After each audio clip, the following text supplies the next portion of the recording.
In this short video I would like to show you how you can use ChatGPT to extract the CSS code of different buttons, search bars and so on. In this case I would like to show you how you can get the CSS code, for instance, for the Google search bar. In this case you are taking a screenshot like this, then you put it into ChatGPT.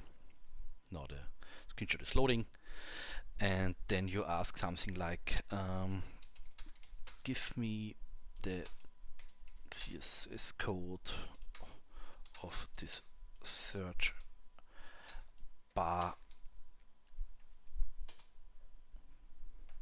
Now ChatGPT is doing the magic.